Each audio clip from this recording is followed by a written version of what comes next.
Alright, what's up you guys? Welcome to another action figure review, as today we're going to take you all the way back to 1998 Ireland as we look at the Mystic Knights of Ternanog released by Bandai. Now these figures are actually really awesome.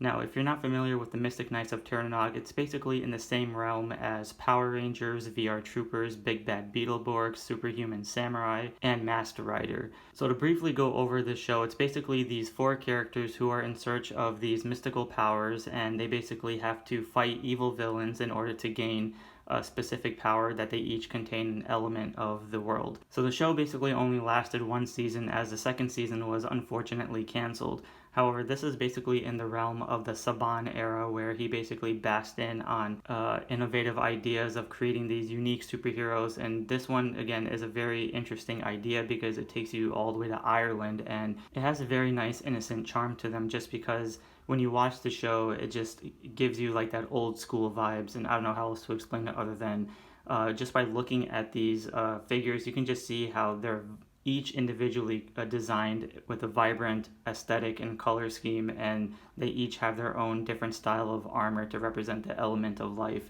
So let's go ahead and take a look at each of these figures and see how great they really are, because again, it's really just a hidden gem that was aired on FOXKIDS. Alright, so up first we're going to be taking a look at the leader of the Mystic Knights of Ternanog, and his name is Rohan, who basically summons his armor by saying, "Fire within me."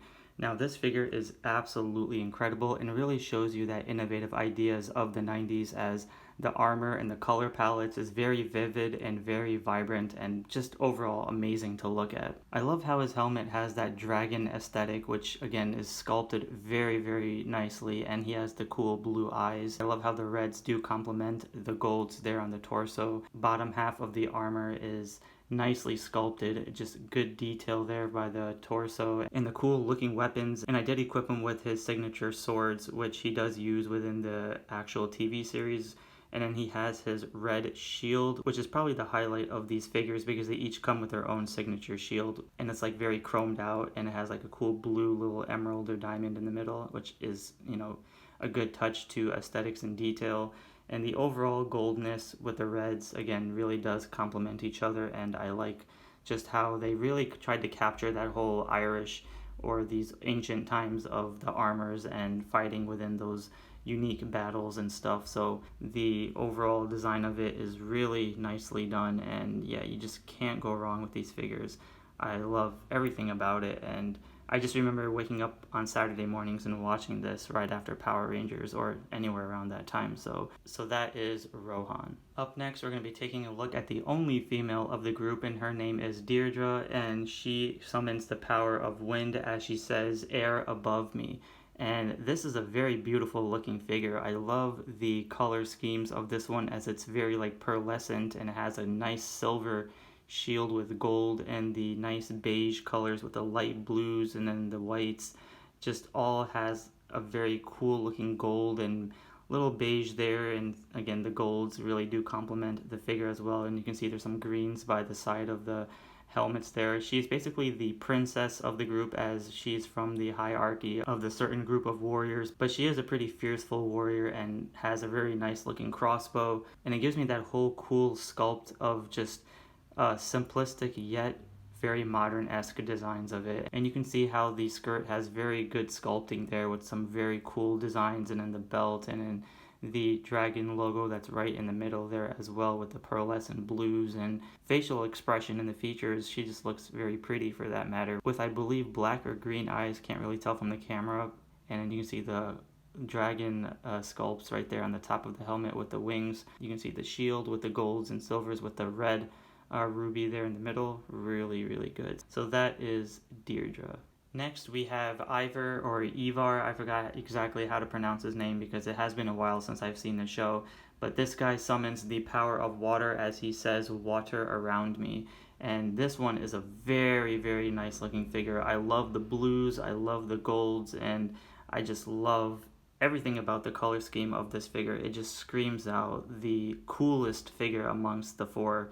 And this figure also being labeled as the prince of the group in search for Dearra at the time, I didn't have as a kid, but finally owning it, I was just really happy about it. I love the face plate right there, giving it more like a mask type with a mouthpiece and some, it has like a water elements to it, which really does complement the figure a lot and gives you these sea serpent dragon horns, which I believe is part of his water aesthetic. You can see the dragon logo there on the chest, and the cool ancient times like the mesh armor underneath, which again really looks amazing. I love how the side skirt piece is a different color from the other vibrant chrome pieces of blue. His shield has a gray emerald within the middle of it, which it is surrounded by these gold accents and the nice looking blues. Really cool. The side armor pieces of the gauntlets has like a dragon aesthetic to it, which I do like. And again, the blues, it's like a tealish green that complements the dark blues, and in the back of it has these really cool looking sculpts of the line work right there.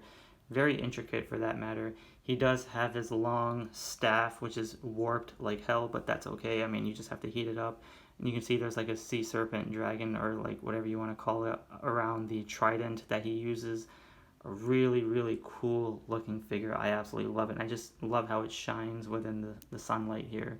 And he does have another little dagger with like a cool looking fish, and yeah, it just screams out like probably the best and most colorful figure amongst the four. And yeah, the shoulder pads pretty cool, and then little nice designs there by the gauntlets. I just love how he's more with the red or bronzish eyes, which does complement the skin tones of this figure as well. And then he does have the dragon there on top. So that is Ivor or whatever it is he is named in the show. Up next we have Angus, who has the powers of earth, as he says, earth beneath me.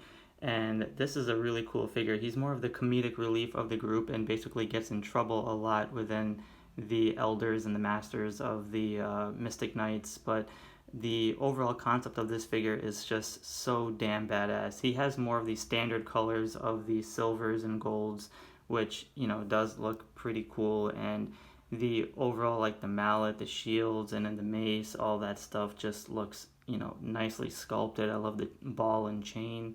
The hammer there just looks very, very well done. It's more of a casual look, so I love how he has the gold with the green dragon eyes there on the top that complements the silvers and the golds. This is probably one of the more unique sculpts because everything about the chest piece of the armor is all nicely sculpted and just contains so much definition of amazing sculpting, and I can't stretch it enough just how great it looks. Just see the gold accents with the grays, the darker grays underneath, and then the gold knee pads, and yeah, that's just really well done. His shield is gold with silver with more of a blackish diamond in the middle, so yeah, that just looks very, very cool with the golds around it. Helmet and everything about it is just screams out like really badass. I just love how the designs of it gives you like that rock and earthy element to it. And yeah, see some more sculpting there by the gauntlets, and then the side armor pieces, the belts, and then the little skirt piece, very nicely sculpted. So that is Angus. Up next we have a bonus figure, which is the fifth figure in addition to the Mystic Knights of Tiranac, who comes later on in the season. This figure summons the power of wood and says, "Forest before me." This one is really cool because you can just see how he's more on the bulkier and beefier side compared to all the other remaining four figures. And I just love how he's more on the brown side and has like the cool blues with the golds, and really the accents complement each other a lot, which is freaking fantastic. I love the head sculpt to this one, the golds, the browns with the blue eyes with some silver trims on the bottom mouthpiece, really cool. He does have these little interesting blades that come out of his shoulder pads. Cool. You can move these side pieces as well to give it more like a dragon horn-esque, but the design of the dragon in the middle is just so badass. I love the browns. Everything about it gives it that whole foresty vibe to it with the gold accents, and then the cool looking old school boots with the silver golds, and then the diamond shaped patterns there, all looking nice. You can see his shield, I believe, is upside down, but that's okay. He has the bronze, the gold in the middle, which does, shine out very well with very great sculpting there. So it's a very powerful looking figure. It's very dominant in terms of its masculinity. The weight of it is very bulky and beefy, and then the gold trims around the browns, all looking really, really nice. The back of the figure has more of the silvers and the browns with very intricate, unique designs there. I feel like a lot of modern day toys can't capture the aesthetic of what these toys did, and he does come with his signature weapons, which are two bladed style axes. I'm not sure what the actual terminology is for it, but blades in the golds and the browns with more sculpting there. He does have other weapons too, but you know, these are the ones that actually just fit in his hand, and so that is Garrett. Alright you guys, so that was the Mystic Knights of Tir na Nog released in 1998 by Bandai, and I will say these are just fantastic looking figures, and yeah, it's a hidden gem within the world of Saban, so a lot of people may not even know what this show is. So I do plan on doing a full review on this entire set of figures, as in there are villains and vehicles and other monsters to be associated to this line, which I will come back to in an updated video in the future. So this was more of an overview, but for the concept of having all 5 of these figures in my hand, it's just one of those things that I remember going even into Toys R Us and seeing these on the shelves, and it's just like I just fell in love with it, especially waking up Saturday mornings and watching it on FOXKIDS. And as I mentioned before, there was a season 2 planned, as season 1 was left on a cliffhanger. Unfortunately, the season 2 did not come into fruition and the whole show was canceled. So that's the give and take of having these types of shows that didn't really mesh well with the audience, but the overall concept was pretty cool. I mean, you have these knights fighting these cool mystical creatures in Ireland. I mean, what more can you ask for? It was a very bold and brave maneuver for Saban to kind of capture and bask in on this kind of glory, competing with the other superheroes of Sentai and stuff, but unfortunately it didn't hit the market as well as it should. These figures just aesthetically look so beautiful, so vibrant and colorful. So basically we have Ivor, forgot how to say his name. We have Dearra, Rohan, Garrett, and Angus. So these are the Mystic Knights of Tir na Nog. I want to thank you guys all for watching. Be sure to give a like and subscribe, and I'll see you all in the next episode.